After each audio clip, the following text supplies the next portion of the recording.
কান্না সালাল পতিতা নারী ছিল, তার নাম হলো এই মিয়া খলিফার মতো সাবজা, তার নাম হলো সাবজা।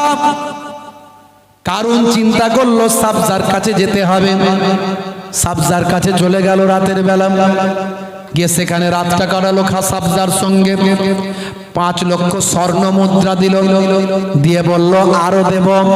হে সাবজা, একটা কাজ করতে হবে। বলে কি কাজ? পয়সা দিলেই যে কোনো কাজ করার জন্য আমি রেডি।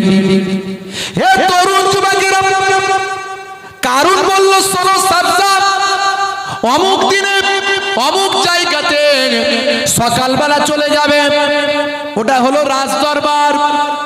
আমাদের বাদশা হলো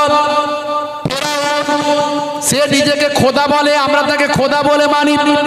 আমাদের খোদার জন্মদিন হলো ওই দিন। খোদার জন্মদিনে চলে যাবে, সকাল সকাল চলে যাবে। খোদার জন্মদিন বলে কথা, আমাদের ফেরাউনের জন্মদিন বলে কথা। অনেক খানা পিনার ব্যবস্থা থাকবে, শত শত মানুষ সেখানে, হাজার হাজার মানুষ আসবে। তুমিও চলে যাবে, মেয়েদের মজলিসে গিয়ে বসে যাবে। আর যেখানে মানুষ বেশি সেখানে মুসা এসে হাজির হয়ে যায়। মানুষ যেখানে মুসা সেখানে, মুসা নবী এসে তাদের মাঝখানে এসে ফেরাউনের বিরুদ্ধে আল্লাহর পক্ষে ওয়াজ করেন। আল্লাহর নবীরা কত কষ্ট করেছেন, সাহাবায়ে কেরামেরা কত কষ্ট করেছেন, আল্লাহর মাহবুব বান্দা ওলিরা কত কষ্ট করেছেন, খাজা গরিব নামাজ কত কষ্ট করেছেন, নিজামউদ্দিন আউলিয়া কত কষ্ট করেছেন, খাজা বাকিবুল্লাহ কত কষ্ট করেছেন, পীর মুজাদ্দিদুজ্জামান আবু বকর সিদ্দিক রাহমাতুল্লাহ আলাইহি কত কষ্ট করেছেন, বসিরার আল্লামা হুজুর কত কষ্ট করেছেন, 5 হুজুর কেবলা কত কষ্ট করেছেন, আমার পিন্নাগরি হুজুর কত কষ্ট করেছেন। আমরা তো এখন কষ্ট করি না, আমাদের সম্মান দিয়ে নিয়ে আসা হয়, সম্মান দিয়ে বিদায় নেওয়া হয়। কিন্তু আমরা কি করি? আমরা সঠিক ব্যবহার না করে আমরা ওয়াজের মধ্যে বিতর্কিত কথা বলে মানুষের মধ্যে বিভাজন তৈরি করি, অশান্তি করি, ঐক্যের কথা না বলে দ্বন্দ্বের কথা বলি। হে তরুণ যুবকেরা, নবীরা কত কষ্ট করেছেন বাবা। হযরতে মুসা কালিমুল্লাহ ভিড় যেখানে বেশি সেখানে এসে আল্লাহর কথা বলেন। নিশ্চয় সে আল্লাহর কথা বলতে আসবে। যখন আল্লাহর কথা বলবে, নবীর কথা বলবে, তাওরাতের কথা বলবে, সুন্নতের কথা বলবে, সেই সময় তুমি মেয়েদের মজলিস থেকে উঠে দাঁড়াবে, দাঁড়িয়ে বলবে ভাই সকল, ভাই সকল, আমি হলাম সেই বিখ্যাত সাবজা, যাকে তোমরা অনেকের নামে চেনো, অনেকে কামে চেনো।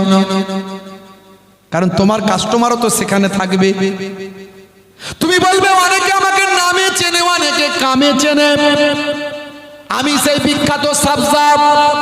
এই যে মুসা অনেক নীতি কথা বলছে, ভালো ভালো ওয়াজ করছে, আল্লাহর কথা বলছে।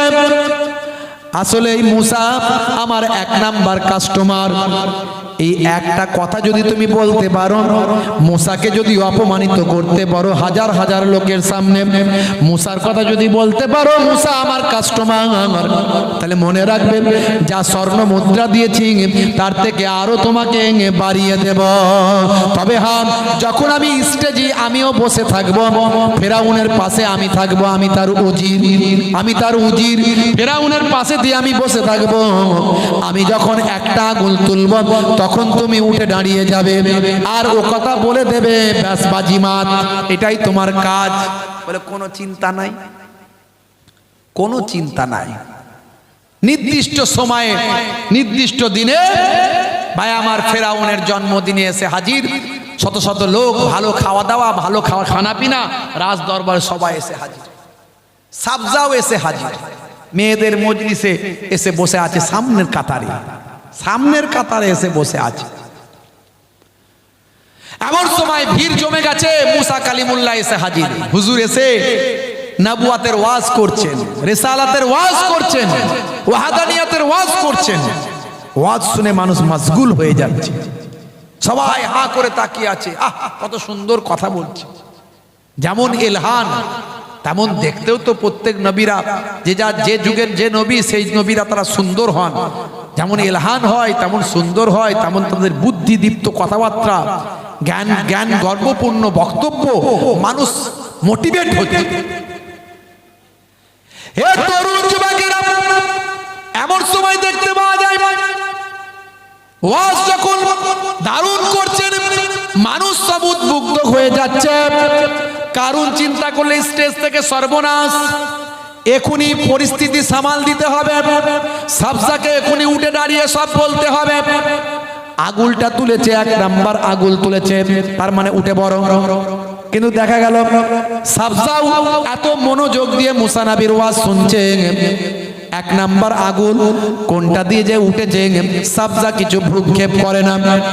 কারণ চিন্তা করলো সর্বনাশ, 1 নাম্বার আগুলে কাজ হয়নি, 2 নাম্বার আগুল, 2 নাম্বার আগুল তুলেছে, তার মানে তাড়াতাড়ি ওঠ, তাড়াতাড়ি বল। কিন্তু 2 নাম্বার আগুলেও কোনো কাজ হচ্ছে না। সাবজা মনোযোগ দিয়ে মুসা নবীর ওয়াজ শুনছে।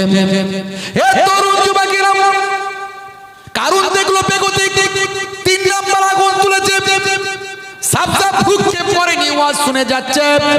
কারণ দেখলো সব প্ল্যান প্রোগ্রাম নষ্ট হয়ে যাবে, সব বরবাদ হয়ে যাবে, আমার টাকা পয়সা মেহনত সব পানিতে যাবে। ভাই আমার নেমে পড়ে মহিলাদের প্যান্ডেলে চলে গেছে। বিরাট বড় ধনী মানুষ, জমিদার, বিরাট বড় ধন দৌলতের মালিক, যেখানে যায় লোকে সম্মান করে।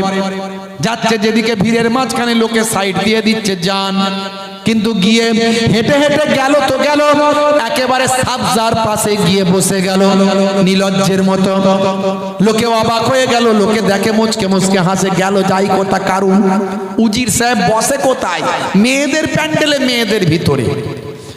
এমন সময় বসেছে তো বসেছে, ভাই আমার এবারে কুত্তা মারছে, ওঠ ওঠ, বল তাড়াতাড়ি বল। কতক্ষণ আর গুত্তা সহ্য করবে? সাবজা সিজ ফিমেল, গুত্তার কতক্ষণ সহ্য করবে? শেষে উঠলো, উঠে দাঁড়িয়ে বলছে, ভাই সকল, এই যে মুসা নবীকে দেখছো, এই যে মুসা নবী ভালো ভালো কথা বলছে, এই যে মুসা নবী নীতি নীতি কথা বলছে, সুন্দর সুন্দর কথা বলছে, আমি মুসা নবীর ভক্ত হয়ে গেছি। আর এই যে আমার পেছনে কারুনকে দেখছো, এই কারুন হলো আমার 1 নাম্বার কাস্টমার। বলতে এসেছিল মুসা নবী আমার কাস্টমার, বললো কারুন আমার কাস্টমার। কারুনের মাথায় হাত। কি বললি রে হতভাগী, বললিটা কি? তোর সঙ্গে কি এই কথা? আমি জীবনে কোনোদিন মুসা নবীকে চোখে দেখিনি, মুসা নবীর ওয়াজও শুনিনি। আজ আমি চোখে দেখলাম, ওয়াজ শুনলাম, আমি সাবজা ফিদা হয়ে গেলাম, পাগল হয়ে গেলাম। আমি ওয়াজ শুনে মাশগুল হলাম। এতদিন পর্যন্ত আমি পাপের দুনিয়ায় আছি, আজ থেকে আমার মনে হয়েছে এই পাপ, আমি অন্যায় কাজ কেন করছি। মুসা নবীর কথা শুনে আমার হৃদয়টা বিগলিত হয়েছে। আসলে কি সুন্দর কথা বলছেন, আল্লাহর কথা বলছেন, নবীর কথা বলছেন, আল্লাহর ওয়াহাদানিয়াতের কথা বলছেন। আমি মুগ্ধ হলাম। জীবনে কোনোদিন মুসা নবীকে দেখি না, মুসা নবীর কথা শুনি না। আজকে আমি শুনলাম, মুগ্ধ হলাম। আজকে আমি মুসা নবীর কথা শুনে মুগ্ধ হয়ে এ কথা বলতে চাই। এই যে কারণ, এ আমাকে ডেকে নিয়ে এসেছে, এ হলো আমার 1 নাম্বার কাস্টমার। গতকালকেও আমার সঙ্গে রাত্রিরে থেকেছে, আমাকে 5 লক্ষ স্বর্ণ মুদ্রা দিয়েছে। এই নে তোর মুখে ছুঁড়ে মারলাম বলে মুখে ছুঁড়ে মেরে দিয়েছে। শুনে রেখে দেখ, কারণ এ পয়সায় আমার কোনো কাজে লাগবে না। আজ আমি সঠিক দিশা পেয়েছি, আজ আমি হিদায়াতের আলো পেয়েছি। মুসা নবী যা বলেছেন সত্য বলেছেন বলে বিশ্বাস করেছি। ও নবী মুসা, আজ আমি তোমার কাছেই কালেমা পড়ে তোমার শিষ্য হতে চাই, আল্লাহকে এক বলে বিশ্বাস করতে চাই। পড়িয়ে দাও মহাবাণী মহাকালেমা, কালেমা শরীফ পড়ে মুসা নবীর কাছে সাবজা ইমানদার হয়ে যায়। মুসা নবী রাগান্বিত, আর কারুনের মাথা খারাপ, সব প্ল্যান প্রোগ্রাম গেল। মুসা নবী রাগী মানুষ, বুঝতে পারছেন। অন্যায়ের বিরুদ্ধে একজন অপরাধীকে কথা বলছেন, শোনে না তো 1 চর মেরেছেন, সে মারা গেছিল, একজন কিপ্তিকে, বুঝতে পারছেন। হে তরুণ যুবকেরা, হে আমার বন্ধুরা, শুনে রেখে দিন বাবা জেনে রেখে দেন। মুসা নবী বললেন যারা মজলিসে আছো তারা সব বেরিয়ে যাও, এই মজলিসে আর কেউ থাকবে না। সঙ্গে সঙ্গে সবাই বেরিয়ে গেল। মুসা নবী হাতের লাঠি ছাড়লে সাপ হয়ে যায়, হাতটা গোল করে ঘোরালে সূর্যের মতো আলো হয়। এমনি তো আল্লাহ মুজিজা দিয়েছেন, ফেরাউন পর্যন্ত ভয় পায়। ফেরাউনের যত জাদু মন্ত্র ছিল সব জাদু মন্ত্রকে খেয়ে ফিনিশ করে দিয়েছে। যত জাদুকররা ছিল সবাই মুসা নবীর কাছে কালেমা পড়েছে, শিষ্য হয়ে গেছে। এ তরুণ যুবকেরা, হে আমার বন্ধুরা, শুনে রেখে দিন বাবা, জেনে রেখে দেন। এমন সময় হযরতে মুসা কালিমুল্লাহ বললেন যারা মজলিসে আছো সব বেরিয়ে যাও। বলার সঙ্গে সঙ্গে সবাই বেরিয়ে চলে গেছে। সাবজাও বেরিয়ে গেছে। একমাত্র কারণ সে বসে রয়ে গেছে, সে আর উঠতে পারে না, তার সারা শরীরটা অবশ হয়ে গেছে, মনে হচ্ছে হ্যান্ডিক্যাপ হয়ে গেছে, আর উঠতে পারে না। যদিও কোনো রকমে উঠলো, ধরে ধরে উঠলো। মুসা কালিমুল্লাহ বলে হে কারুন, অনেক আমার বিরুদ্ধে চক্রান্ত করেছিস, অনেক অন্যায় করেছিস, অনেক বড় অপরাধী তুই। দেখ এখনো সময় আছে, তওবা কর, আর যাকাতটা দিবি কিনা বল। আবার সে যাকাতের কথা, বুঝতে পেরেছি তোমার জাদু মন্ত্র বিরাট ক্ষমতা, হাতের লাঠি ছেড়ে দাও সাপ হয়ে যায়, আর এখন সবকিছু জয় করে ফেললে জাদু মন্ত্র দিয়ে। তুমি ভাবছো তোমার এই মন্ত্র ফন্ত্র দিয়ে জাদু ফাদু দিয়ে আমাকে যাকাত দেয়া করাবে। আমি কারুন, আমি এক কথার লোক, মরে যাব তবু যাকাত দেবো না।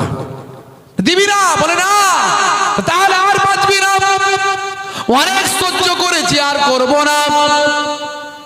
হযরতে মুসা নবী কারুনের জন্য বললেন হে জমিন ইয়া আরদ খুজ, হে জমিন কারুনকে টেনে নাও। বলার সঙ্গে সঙ্গে কারুনের পাটা শুকনো মাটিতে হাঁটু পর্যন্ত গেড়ে গেল। এমন সময় হযরতে মুসা নবী, নবীদের মনে তো আল্লাহ দয়াও দিয়েছেন অনেক। মুসা নবী বললেন এখনো যদি হেদায়েত সস ছেড়ে দেব, দেখ জমিন তোকে ছেড়ে দেবে, যাকাত দিবি কিনা বল। বললাম তো এক কথার লোক, যাকাত দেব না, মরে যাব তাও ভালো, তাই নাকি? বলে হ্যাঁ। আবার মুসা নবী বললেন ইয়া আরদ খুজ, হে জমিন কারুনকে টেনে নাও। বলার সঙ্গে সঙ্গে বুক পর্যন্ত। এবারও মুসা নবীর মনে আবার দয়া হলো, দেখ কারুন এখনো যাকাত দিবি কিনা বল, আমার আল্লাহ বাঁচিয়ে দেবে তোকে, শুকনো মাটি আবার তোকে তুলে দেবে। কারণ বলল মরে যাব তবু যাকাত দেব না। ভাই আমার এত বদমাইশ, এত জালেম। হযরতে মুসা কালিমুল্লাহ বললেন আর উপায় নাই, এই রকম জালেম, এই রকম শয়তান পৃথিবীর জমিনে বেঁচে থাকার থেকে না থাকা ভালো। হযরতে মুসা কালিমুল্লাহ বললেন ইয়া আরদ খুজ, বলার সঙ্গে সঙ্গে জমিনে কারণ দেবে গেল। শুধু কারণ নয়, কারুনের যত সম্পত্তি ছিল, প্রাসাদ ছিল, সম্পদ ছিল, ধন দৌলত ছিল, সবটা শুকনো জমিনের ভিতর দেবে গেল, মাটির তলায় তলিয়ে গেল। এ কথা আমার আল্লাহ কোরআন মাজিদে সুন্দর করে সূরা কাসাসে উল্লেখ করে দিয়েছেন। সূরার নাম হলো সূরা কাসাস, আয়াত নাম্বার হলো 81। এই 81 নাম্বার আয়াতে আমার আল্লাহ বলছেন ফাখাসাফনা বিহি ওয়া বিদারিহিল আরদা ফামা কানা লাহু মিন ফিয়া ইয়ানসুরুনাহু মিন দুনিল্লাহি ওয়া মা কানা মিনাল মুনতাসিরিন। হে তরুণ যুবকেরা, আমার আল্লাহ জানিয়ে দিলেন, অতঃপর আমি ভূগর্ভে পতিত করলাম কারুনকে ও তার প্রাসাদকে। আল্লাহ ব্যতীত তাকে সাহায্য করার কোনো দল ছিল না, আর সে নিজে কেউ সাহায্য করতে পারলো না। হে তরুণ যুবকেরা, আজও আপনি মিশরে চলে যাবেন। মিশরের কায়রো থেকে 80 কিলোমিটার দূর একটা হ্রদ আছে, যেখানে মানুষ ট্যুর করতে যায়, দেখতে যায়। সেই হ্রদটার নাম হলো কারুন হ্রদ।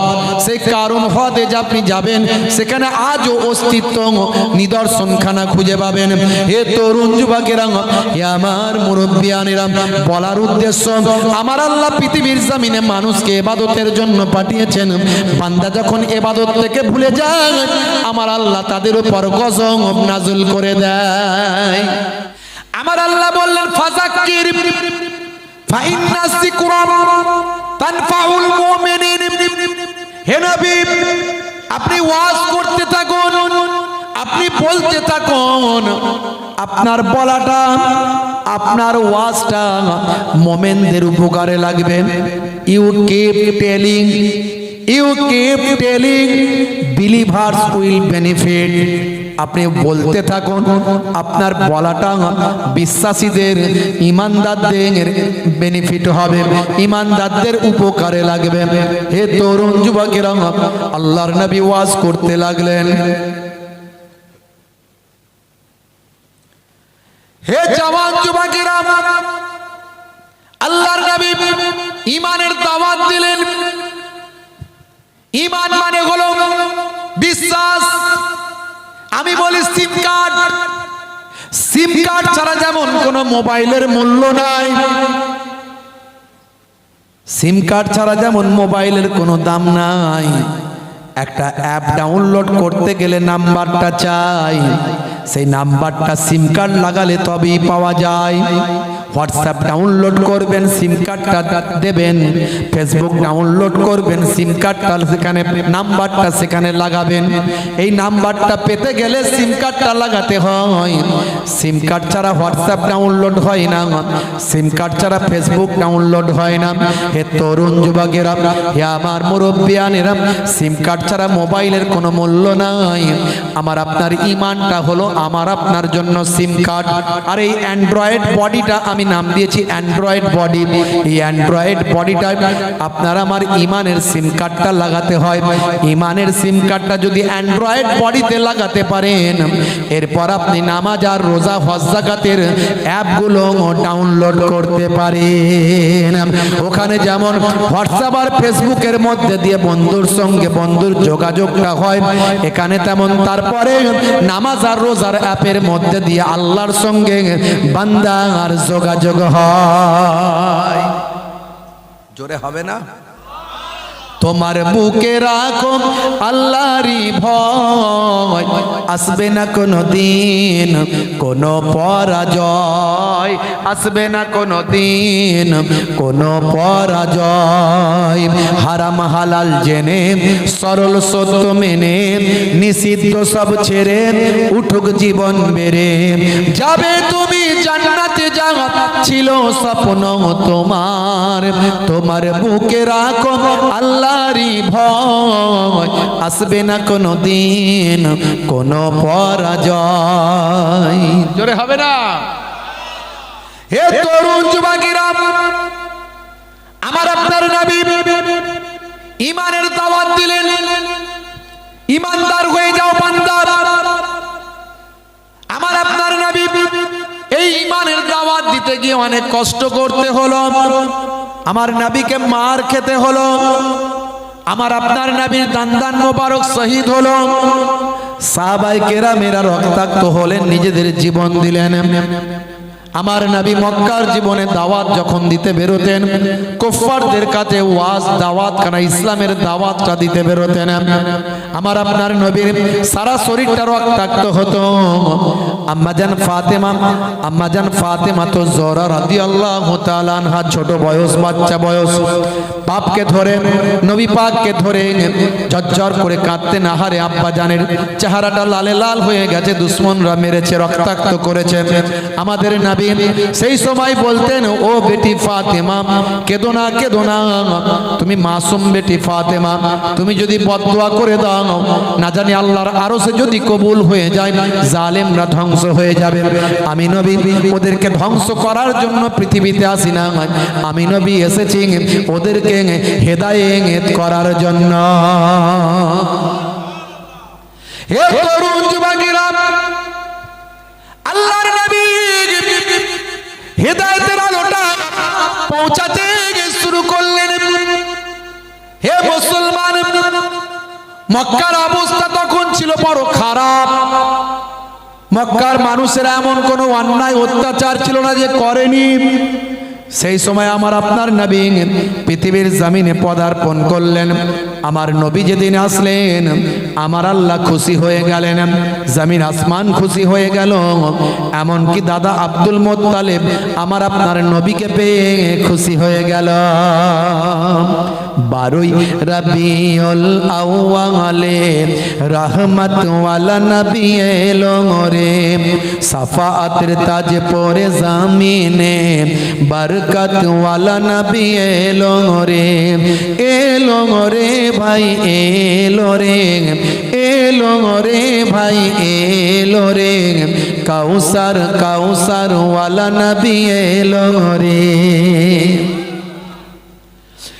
ওই কুরাইশ বংশের ভিতরে মা আমিনার রেহেমে এলে তুমি নূর জেলে আব্দুল্লাহর ওই বাগানে, ওই বাগানের ফুলকলি, ওই বাগানের ফুলকলি ফুটলো সারা ভুবনে, 12ই রবিউল আউয়ালে রহমত ওয়ালা নবী এলো রে, সাফাতের তাজ পরে জামিনে বরকত ওয়ালা নবী এলো রে, এলো রে ভাই এলো রে, এলো রে ভাই এলো রে, কাউসার কাউসার ওয়ালা নবী এলো রে।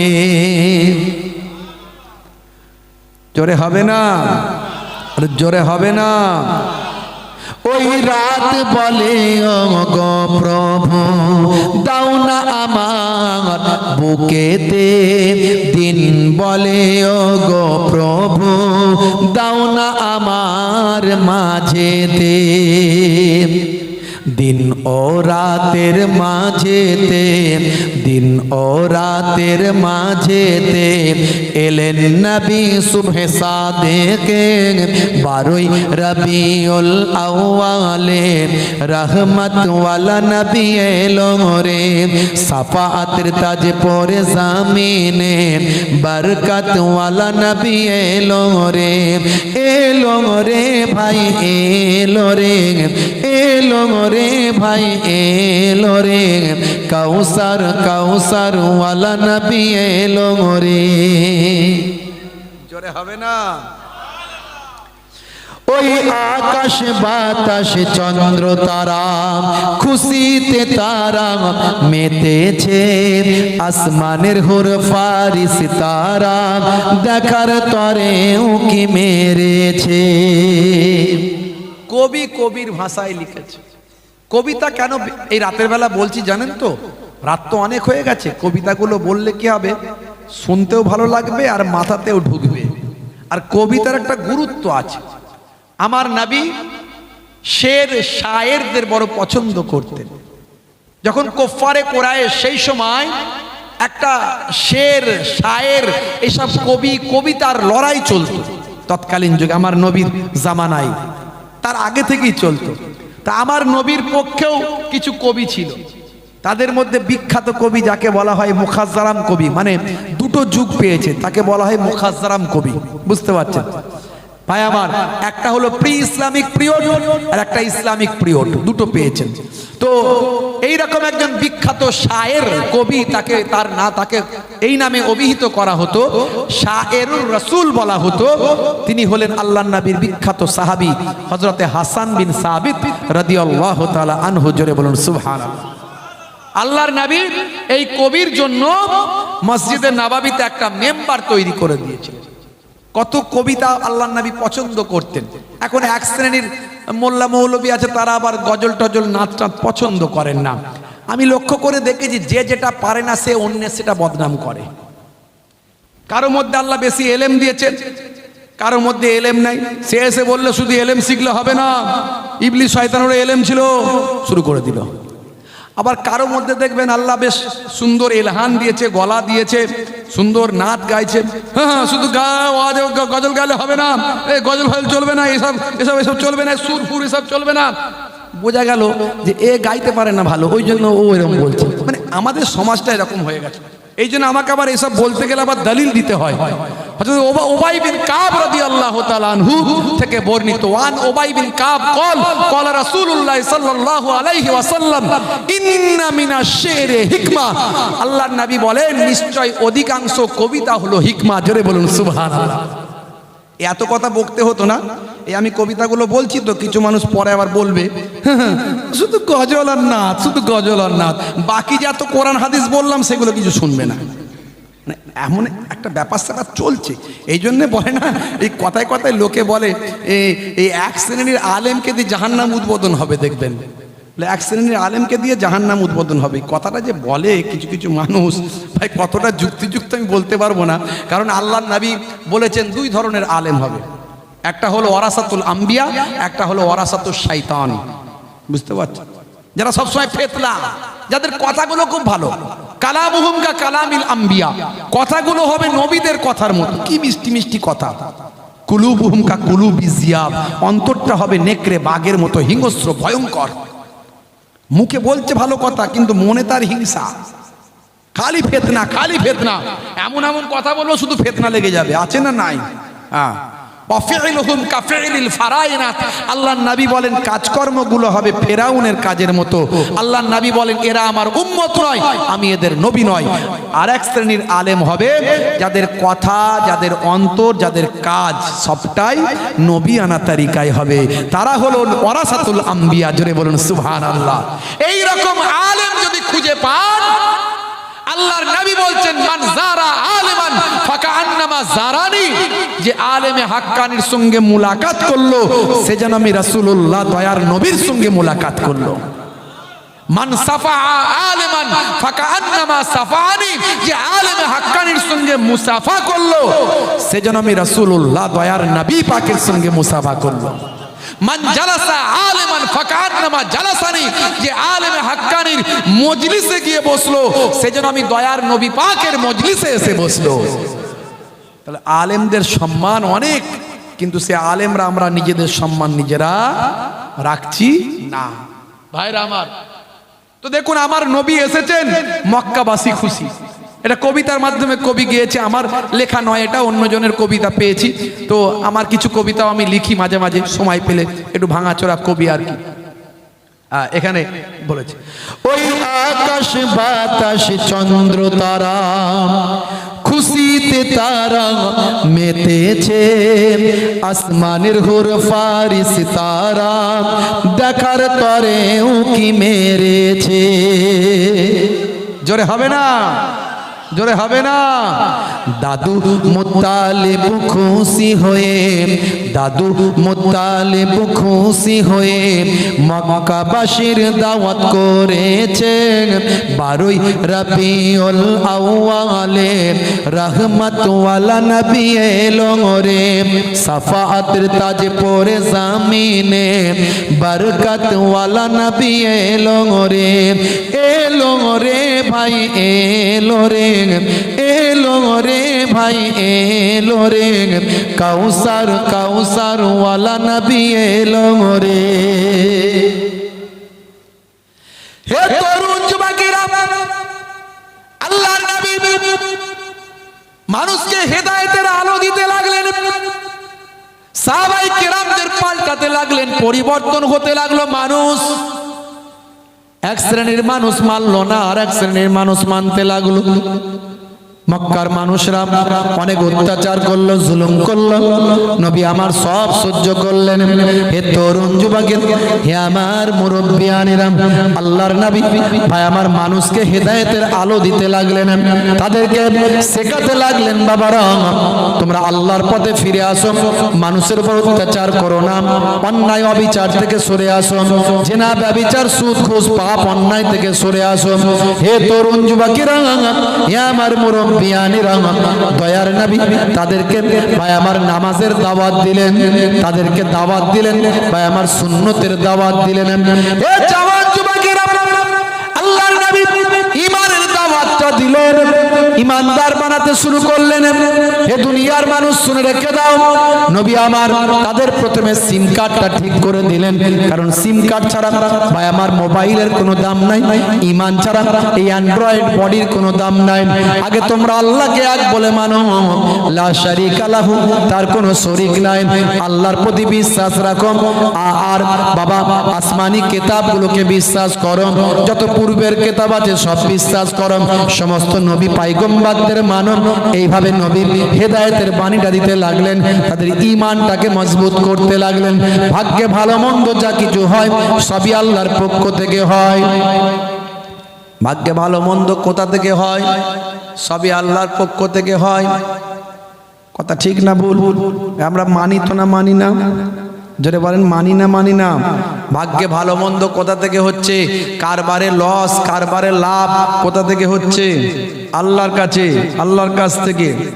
কারো বাপ মারা গেছে, সে বলছে আল্লাহ এত লোকের বাপ ছিল আমারটাই গেল, তুমি কি আর দেখতে পেলে না? হ্যাঁ, আল্লাহর নামে কটু কথা বাজে কথা বলে কি বলে না? এত লোকের মা ছিল আমারটাকেই তুলে নিলে।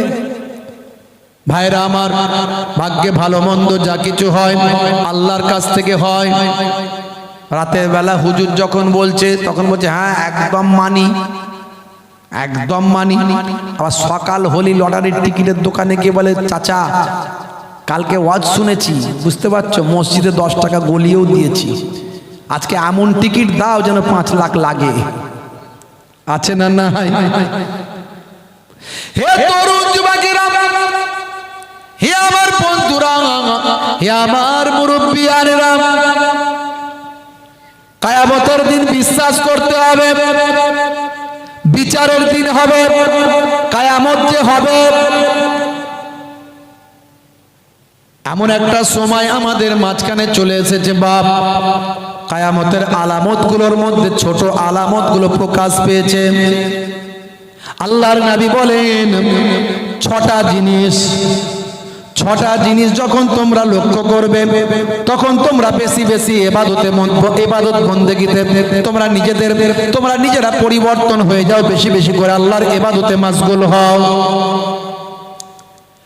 হে তরুণ যুবকেরা,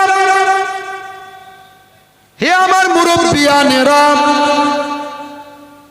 ভাইরা আমার, তরুণ যুবকেরা আমার, তার মধ্যে একটা হলো যখন অশিক্ষিত মূর্খ ব্যক্তিরা নেতৃত্বের আসনে বসবে, অশিক্ষিত মূর্খ মানুষেরা নেতৃত্বের আসনে বসবে। 2 নাম্বার হলো প্রত্যেকটা বিষয়ে যখন বেশি বেশি করে শর্ত চাপানো হবে, বেশি বেশি করে কোনো কিছুর উপর যেখানে শর্ত দেওয়ার নয় সেখানেও শর্ত দেওয়া হবে। ওয়া কাসরাতুস সুরাতে ওয়া কাসরাতুস শর্তে, শর্ত বেশি বেশি করে দেওয়া হবে। ওয়া বাইউল্লাহ হুকমে, ভাই আমার, বিচারকরা বিক্রি হয়ে যাবে। বিচারক যারা বিচারের দায়িত্বে থাকবে তারা বিক্রি হয়ে যাবে। বিচারক, বিচার কেনা বেচা হবে। ভালো করে মিলিয়ে নিন। ওয়া কাতিয়াতুর রাহমে, ভাইরা আমার, আত্মীয়তা বিচ্ছিন্ন হয়ে যাবে, আত্মীয়তা বিচ্ছিন্ন হয়ে যাবে। ভালো করে মিলিয়ে নিন। ইস্তিগফাফু বিদ্দামে, ভাই আমার, রক্ত চারিদিকে ঝরতে থাকবে, মানুষ মারা যাবে বেশি বেশি, রক্তের কোনো মূল্য থাকবে না, রক্ত মানুষের জীবনের কোনো দাম থাকবে না, মানুষ মারা যাবে বেশি বেশি। ভালো করে মেলান আজকের দিনের। এই রকম ভাবে আল্লাহর নবী 6টা কথা বলেছিলেন। হে তরুণ যুবকেরা, হে আমার বন্ধুরা, চারিদিকে তাকিয়ে দেখুন কিয়ামতের আলামতগুলোর মধ্যে এই ছোট ছোট আলামতগুলো পরিস্ফুটিত হচ্ছে আজকে। আজকে ইউক্রেন রাশিয়া যে পরিমাণে যুদ্ধের দ্বার প্রান্তে পৌঁছে গেছে, একটা মালহামা হয়তো এটাকে কেন্দ্র করে ঘটতে পারে। থার্ড ওয়ার, তৃতীয় বিশ্বযুদ্ধ হয়তো শুরু হতে পারে। হে তরুণ যুবকেরা, রাশিয়া হুমকি দিয়ে দিয়েছে পরমাণু যুদ্ধ আমি চালিয়ে দিতে পারি, পরমাণু বোমা কিন্তু আমরা অনুমতি দিতে পারি। রাশিয়ার হাতে আছে কিছু কম বেশি 600টা পরমাণু। ওদিকে ইউক্রেনকে আমেরিকা সাহায্য করছে, বলছে 300 কিলোমিটার দূরপাল্লার ক্ষেপণাস্ত্র তুমি চালাতে পারো, অনুমতি দিলাম। জো বাইডেন যাবার আগে অনুমতি দিচ্ছে, জানুয়ারি থেকে ট্রাম্প ক্ষমতায় আসবে আবার। এইভাবে দেখা গেল 1450 বছর আগে আল্লাহর নবী ভবিষ্যৎবাণী করে দিয়েছিলেন। আমার আল্লাহ প্রদত্ত কথাগুলো বলেছিলেন, হাদিসের মধ্যে এসেছে কিয়ামতের আগে একটা মালহামা হবে, মালহামা, যেখানে 1/3 মানুষ ভাই আমার মারা যাবে, আধুনিকতা ধ্বংস হবে। হে তরুণ যুবকেরা, হে আমার মুরব্বিয়ানেরা, পরমাণু যুদ্ধ যদি শুরু হয়ে যায় পৃথিবীর আধুনিকতা হারিয়ে যাবে। সমস্ত পৃথিবীর দেশগুলো দুটো ভাগে ভাগ হয়ে গেছে। একবার যুদ্ধ হলে সারা বিশ্ব কিন্তু যুদ্ধে লিপ্ত হয়ে যাবে। হে মুসলমান, হে তরুণ যুবকেরা, ভাইরা আমার, আজ কিয়ামতের আলামতগুলো সব কিন্তু মিলে যাচ্ছে। ঘরে ঘরে জেনা ব্যভিচার, ঘরে ঘরে জেনা ব্যভিচার, অন্যায় অত্যাচার লিপ্ত হয়ে গেছে। অশ্লীলতা মানুষের ঘরে ঘরে ভরে গেছে, মিথ্যা মানুষের ঘরে ঘরে চলে এসেছে। নারীরা বেপরদায় অশ্লীলতার মধ্যে লিপ্ত হয়েছে। আজকে নারীরা দেখুন অর্ধ পোশাক, ভাই আমার স্বল্প পোশাক পরে, স্বামী স্ত্রী বাইরে বেরিয়েছে, স্বামীর পোশাক পুরোপুরি হাত পর্যন্ত ঢাকা, পা পর্যন্ত ঢাকা, আর স্ত্রীর পোশাক যতটা দেখবেন স্বামীর ঢাকা ততটাই স্ত্রীর ফাঁকা আছে না নাই? লাল শাড়ি, লাল টিপ, লাল আঁচল মাথায় নাই, সবুজ শাড়ি, সবুজ টিপ, সবুজ আঁচল মাথায় নাই, পিঠটা তাদের ফাঁকা, যত তাকাবি তাকা। আল্লাহর নবী বলেছেন ও হাফাজাত ফুরুজাহান। আল্লাহর নবী বলেন, হে মায়েরা, মেয়েরা, তোমরা তোমাদের সারামগাকে হেফাজত করো, লজ্জাকে হেফাজত করো, মোটা কাপড় গায়ে দিয়ে বের হও, বোরকা হিজাব পরে বের হও। আজকালকার নারী চালাচ্ছে স্কুটি গাড়ি, সে চালাক, অসুবিধা নাই। আমাদের ঘরের মেয়েরা এখন অনেক হাই লেভেলে যাচ্ছে আলহামদুলিল্লাহ। এমনকি ইসরোতে গিয়ে সায়েন্টিস্ট হয়েছে মুসলিম ঘরের মেয়ে, ইসরোর সায়েন্টিস্ট। হে তরুণ যুবকেরা, নারী শিক্ষাই হয় সমাজ গঠিত, নারী শিক্ষা নাই বলি সমাজ পতিত।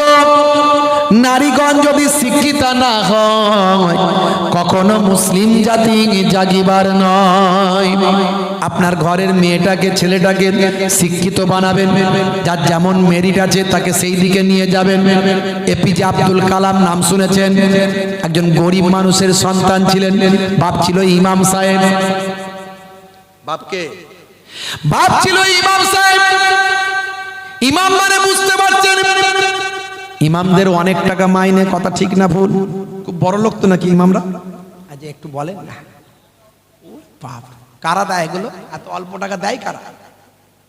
আমরা দিই না, অন্যজন দেয়, কথা ঠিক না ভুল? হ্যাঁ, ইমাম সাহেব কমিটির প্রেসিডেন্ট, তার ছেলে দিল্লিতে চাকরি পেয়েছে, 70,000 টাকা মাইনে। তো ইমাম সাহেবের কাছে শুক্রবারে জুম্মার পরে বলছি, ইমাম সাহেব এই 200 টাকা পকেটে দিলাম, আমার ছেলে চাকরি পেয়েছে, 70,000 টাকা মাইনে, দিল্লি চলে যাবে সোমবারের দিন, একটু খাস করে দোয়া করে দেবেন। ইমাম সাহেব দোয়া করছে, রব্বানা আতেনা ফিদ দুনিয়া। প্রেসিডেন্টের ছেলে বিদেশ যাবে, বলছে আল্লাহ তাকে ভালোভাবে পৌঁছে দাও, কোনো অসুবিধা নাই, কিন্তু তার চাকরিটা যেন পাকা হয় আর মাইনেটা যেন আমার মতো হয়। প্রেসিডেন্ট রেগে গেছে, মাইনে তোমার মতো মানে? বলে কেন? ইমাম সাহেব বলছে কেন? তো মাইনে আমার মতো হলো অসুবিধা কি আছে? 5,000 তো দেন আমাকে। 5,000 জন্য দিল্লি পাঠাচ্ছি নাকি? হে তরুণ যুবকেরা, আমাদের ইমামদের সম্মানকে আমরা ছোট করেছি। আলেমদের কত ইজ্জত, আলেমদেরকে আমরা সম্মান দিতে পারি না। এক শ্রেণীর আলেমরাও নিজেদের মধ্যে ঝগড়া ফিতনা বিভিন্ন অশ্লীল কথাবার্তা গীবত শিকায়ত চগলখড়ির মধ্যে লিপ্ত আছেন। এক শ্রেণীর আলেমের জন্য আলেম সমাজের প্রতি মানুষ কুদৃষ্টিতে তাকায়, কিন্তু আলেমরা হলো প্রকৃত নবীর ওয়ারিস। সেই ইমামদের সম্মান দেবেন, ইজ্জত দেবেন। হে তরুণ যুবকেরা, ইমামদের মাইনে বাড়িয়ে দেবেন, অন্তত 15,000, 10 থেকে 15-20,000 মাইনে করবেন। আমি জানি না আপনারা এখানে কত দেন, আমি জানি না, হয়তো আরো বেশিও দেন, কিন্তু অন্যান্য জায়গায় আমি রাউন্ড ফিগারে বললাম। ভাইরা আমার, তরুণ যুবকেরা আমার, এপিজে আব্দুল কালামের আব্বা ছিল একজন ইমাম সাহেব।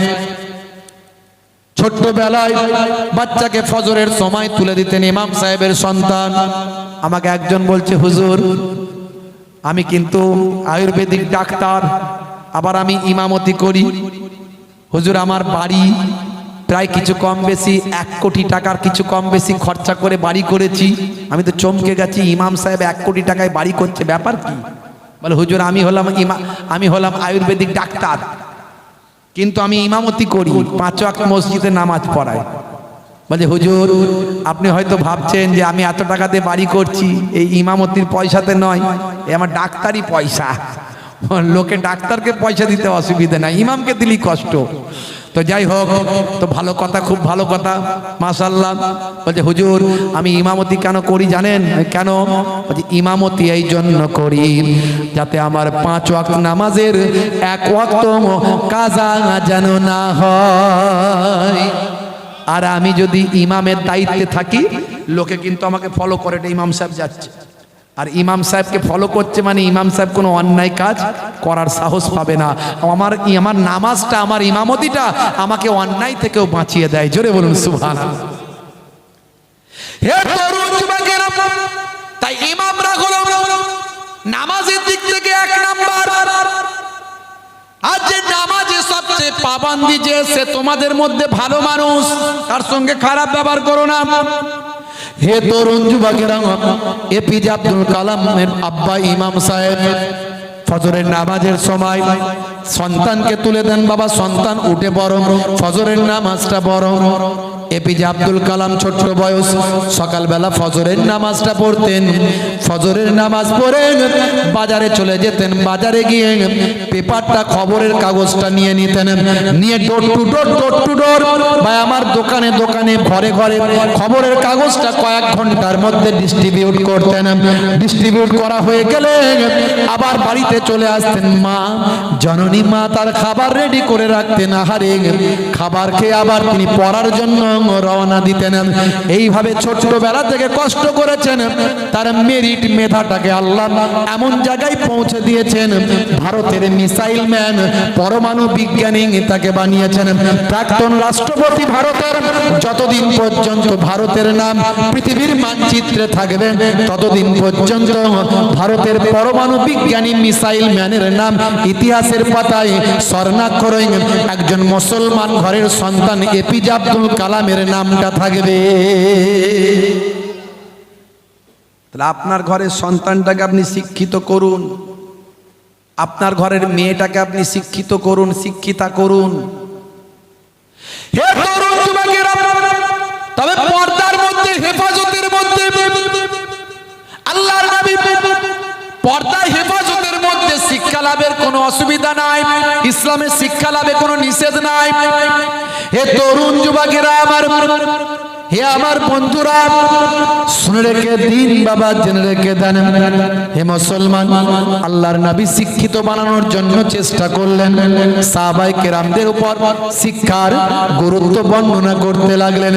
দয়ার নবী আমার সুন্নতের তালিমটা দিতে লাগলেন।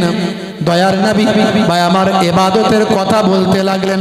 প্রত্যেকটা নবীরা বলেছিলেন সুন্নতের কথা, ইবাদতের কথা। মনে রাখবেন বাবা, সমস্ত নবীদের জামানায় যে ইবাদতগুলো ছিল, আমাদের নবীর জামানাতেও সে ইবাদত ছিল। অন্যান্য নবীর জামানায় ইবাদতগুলোর মধ্যে ভাই আমার নামাজ ছিল, রোজা ছিল, যাকাত ছিল। আর আমাদের নবীর জামানাতেও নামাজ, রোজা, হজ, যাকাত আমাদের নবীর জামানায় বড় ইবাদত ছিল। ভাইরা আমার, সবচেয়ে বড় ইবাদত হলো নামাজ।